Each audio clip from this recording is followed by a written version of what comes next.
গাড়িতে কি রকম ব্যান্ডেজ করছে ওটাও আমরা দেখাই দিব। হ্যাঁ, বাইর করতেছে এক করে বাইর করার পর।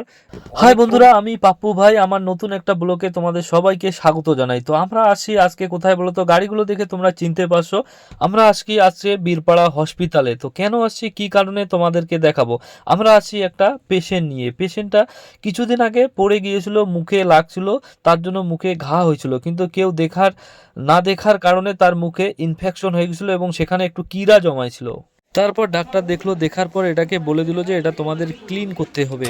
তারপর আমরা ক্লিনের রুমে নিয়ে গেলাম। এখানে ওই একটা দাদা ভালো করে মুখটা ক্লিন করতেছে, মানে ক্লিন করতেছে, ভিতরে যে কীরাগুলো আছে সেগুলো বাইর করতেছে।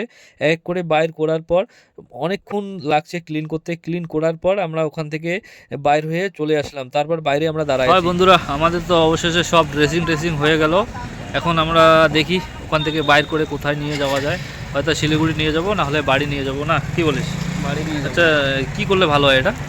শিলিগুড়ি নিয়ে গেলে ভালো হয়। ডাক্তার তো বলছে শিলিগুড়ি নিয়ে যেতে, কারণ একটু টাকা পয়সার প্রবলেম আছে না, সেই জন্য বাড়িতে গিয়ে আবার চিন্তা ভাবনা করি না, তারপর কি হয়।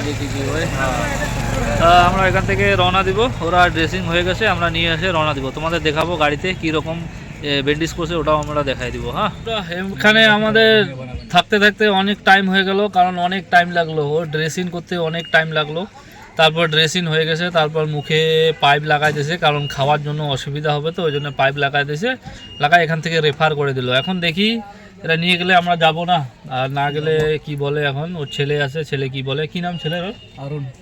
অরুণ ভাই কি বলে। তারপর আমরা এখন গাড়িতে বসে আছি, কারণ অনেকক্ষণ থেকে ওখানে দাঁড়ায় থাকতে পাগুলো ব্যথা করতেছে। তো আসতেছে, দাঁড়াও, এখনই চলে যাবো।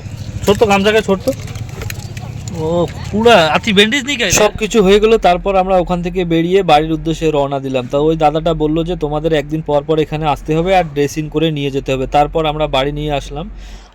আসার সময় আমাদের এক বন্ধুর সঙ্গে দেখা হয়ে গেলো। সে পিক আপ চালায়, খুব হ্যাভি ড্রাইভার দাদা, আমার প্রচুর রানে। আমাকে দেখে আমার সাবস্ক্রাইবার বলছে, হ্যালো ভাই, কেমন আছিস? আমি বললাম ভালো।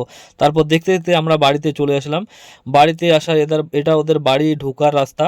তো ঢোকার রাস্তায় এরা তো অ্যাকচুয়ালি বাগানে থাকে, তো এদের বাগানের গলিগুলো একটু ছোট হয়। আমি গাড়িটা আরামসে নিয়ে যাইতেছি, মানে ছোট গলি তো। তারপরে এখানে এসে তাদেরকে নামাই দিলাম। আমি নামাই দিয়ে তাদেরকে বললাম, তোমরা ভালোভাবে কিন্তু এই জায়গাটার খেয়াল রাখবা, যখন কোনো মতে এখানে কোনো মাছি না বসতে পারে। মাছি বসলে কিন্তু এখানে ডিম পারলে কিন্তু আবার অসুবিধা হবে, ডিম পারলে ওই জায়গায় কীরা হবে।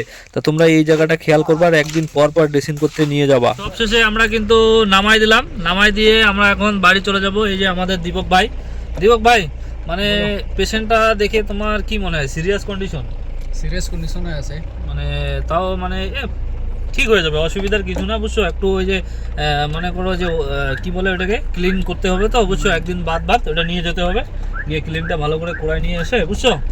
তো বলে দিবা তুমি। হ্যাঁ, টোটো করে যাবে, টোটো করে গিয়ে ক্লিন করাই নিয়ে আসে, বুঝছো। একদিন পর পর যাবো, ওই ছেলেটা যেভাবে বলছে ওইভাবে করা ঠিক হয়ে যাবে, বুঝছো, অসুবিধার কিছু না। তো তাহলে আমি এখন যাই। হ্যাঁ, ঠিক আছে। হাই বন্ধুরা, ভালো থেকো, সুস্থ থেকো। আমার চ্যানেলটা লাইক, শেয়ার, সাবস্ক্রাইব করে দিও। জয় হিন্দ।